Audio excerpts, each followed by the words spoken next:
Afternoon. My name is Ken O'Connor, and today I want to talk to you about the dangers of using your phone too much.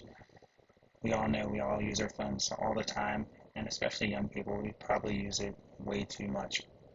But we also kind of don't understand the damage it's actually doing to us. On average, most people spend 3 hours and 15 minutes on their phone each day, and especially Gen Z, they spend an average of 9 hours on their phone each day. And that's phone and TV, so it's a little bit different. But individuals check their phone around 58 times a day. So it's always on us and it's kind of become our life, especially with social media. It's causing people to spend less time outside and causing an increased rate in obesity and anxiety. And I really want to talk about how spending too much time on your phone can harm us mentally, physically, harm the future, the youth, and the benefits of if we gave our phone a break just a little bit, how much beneficial our life could be. So the first thing I want to talk about is the damage. So our phones cause both physical and mental health damage. Our phones really cause bad posture. It's going to cause us to lean forward. We're always on our phones. We're always looking down. And this is causing really bad posture all the time. Shoulder pain. It's causing eye issues. So people are having to get strains on their eyes, and it's causing discomfort, dry eyes, headaches. It's also causing obesity. It's something that we don't really think about.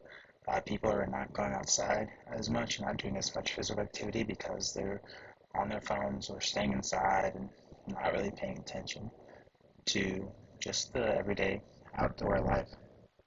Um,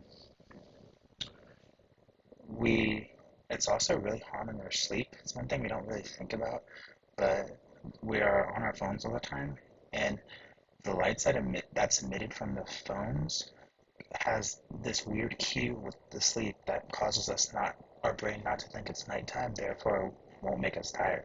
So we are finding ourselves sleeping less and less while we're on our phones.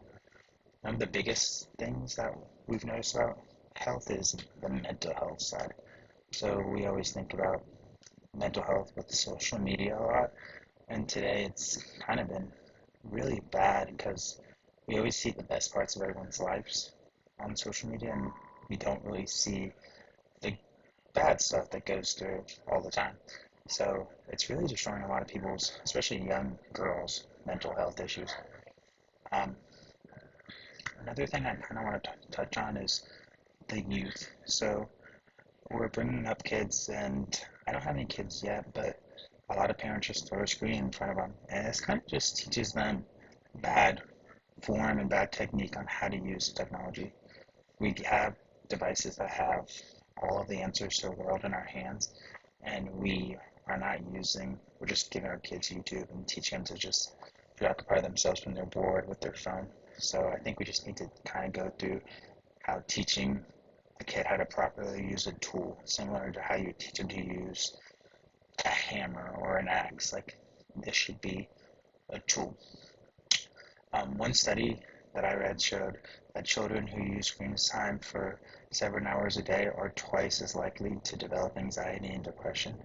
I feel like this is something we've kind of seen a lot recently, coming up in the last 15, 20 years, or I guess the last 15, 10 years of people using their phone all the time. Um, but this raise in suicidal and depression for kids is something that can be fixed. And the ways I want to talk about fixing it are, and there's this one really cool study out of Slovakia, and it was performed in 2022, and it took 3 test groups. So they took a control group where they said you can just use your phone as much as you want. They took a group where had um, they had to use their phone for 1 hour less, and they took a group that didn't use their phone at all. And they did this for a week, so everyone had to follow the same protocol for a week. And the results were pretty cool. It showed that when cutting back on the smartphone usage for 1 week, an overall positive effect was on the person's life that lasted for several months. So they had people reported more physical activity, less general anxiety, and the thing is their the people that didn't use their phone at all and the people that even cut back for 1 week both had these positive impacts, and it lasted for multiple months when they were following up on the study. So what I'm kind of just saying is, what if we just put our phones down for 1 more hour a day than we normally do? And we did it for a week, and then we could see how much it actually changes, if it does change at all. And I think by doing things like limiting screen time, deleting social media apps that you don't need to be on all the time, or I don't need to be on all the time, really helps. So in conclusion, I just really want to talk about how phones, we all know we're on it too much. It's something that's everyday life. We're checking it more than 50 times a day at least. Screen time's a huge thing, and it's causing us to be unhealthy both physically and mentally. And the future of our kids kind of hinge on how we deal with this new technology, and if what it looks like when we actually put the phones down for a week, or just limit our screen time for -1 hour per day. And maybe it could actually change for us. Thank you very much for listening to me. I appreciate it.